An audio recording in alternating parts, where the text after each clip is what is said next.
या फरीद साहब, आपसे कानूनी तौर पर आप क्या समझते हैं कि अपनी ही फोर्सेस के खिलाफ बात करना, अपने मुल्क के खिलाफ बयानबाजी करना और फिर इन दोनों शख्सियात को, इन दोनों अफराद को मौका भी दिया गया कि अपनी सफाई पेश कर सकें, इसकी वजूहात बयान कर सकें, लेकिन कोई ख़ास इनकी तरफ से रिस्पांस नहीं दिया। तो कानून में आप क्या समझते हैं कि ऐसा कोई अमल अगर कोई शख्स करता है, इसका मुर्तकिब होता है, कानून इस पर क्या कहता है?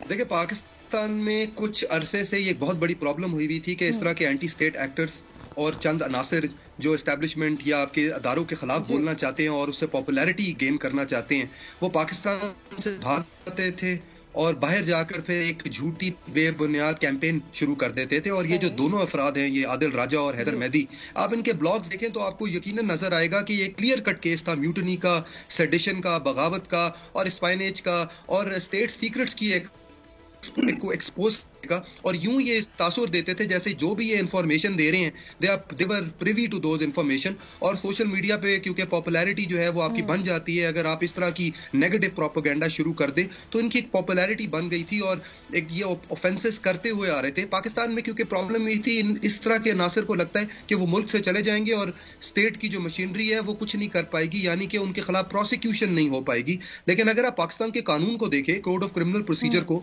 तो code of criminal procedure Pakistan में ट्रायल इन एब्सेंशिया को अलाउ करता है। आप सेक्शन 87 देख लें, सेक्शन 88 एंड सेक्शन 512 जो प्रोक्लेमेशन, अटैचमेंट ऑफ प्रॉपर्टी और रिकॉर्डिंग ऑफ एविडेंस। और ये सिर्फ पाकिस्तानी फिनोमेना नहीं है, ये ग्लोबल फिनोमेना है। दीगर ममालिक, खास तौर पे इंडिया में, बांग्लादेश में, यूएस में भी ट्रायल इन एब्सेंशिया होता है। तो आज का जो फैसला है वो एक बहुत अच्छा फैसला इसलिए बिकॉज ये एक डिटेरेंस क्रिएट करेगा और एक मैसेज जाएगा इस तरह के अनासर के लिए जो समझते थे कि वो पाकिस्तान के कानून से कोई लूप होल ढूंढकर बाहर बैठकर इस तरह की कैंपेन शुरू कर देंगे।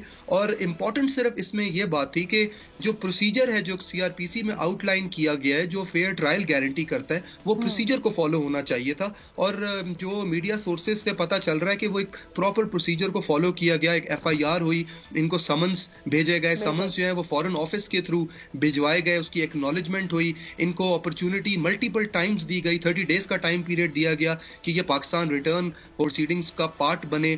और इनको फिर एक स्टेट काउंसिल इनके लिए कर दिया गया, एक डिफेंस काउंसिल जिसको कहते हैं। तो जितने भी कानूनी और आईनी तौर तरीके और जो सेफ गार्ड्स हैं वो सारे के सारे पूरे करके फिर ये कन्विक्शन हुई। अब ये दोनों जो मुल्जमान हैं, ये चाहें तो ये पाकिस्तान आ सकते हैं, सरेंडर कर सकते हैं और अपील कर सकते हैं अपनी कन्विक्शन के खिलाफ। और जो Pakistani government on the other hand है, वो under the extradition law Pakistan का, वो यूके को एक एक्सट्रेडिशन की रिक्वेस्ट भेज सकता है। पाकिस्तान का यूके के साथ एक्सट्रेडिशन का वैसे तो ट्रीटी नहीं है, लेकिन स्पेशल इंसिडेंट्स के अंदर एक स्पेशल रिक्वेस्ट भेजी जा सकती है। और ये जो दोनों अफराद हैं, अब ये कन्विक्टेड पर्सन्स हैं और जो इनके खिलाफ जो ऑफेंसेस हैं वो भी हीनियस ऑफेंसेस हैं।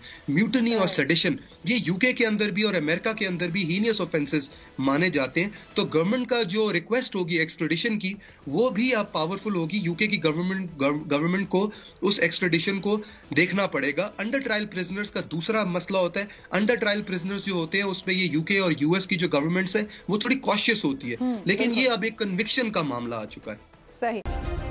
सब्सक्राइब करें और बेल दबाएं ताकि कोई खबर रह न जाए।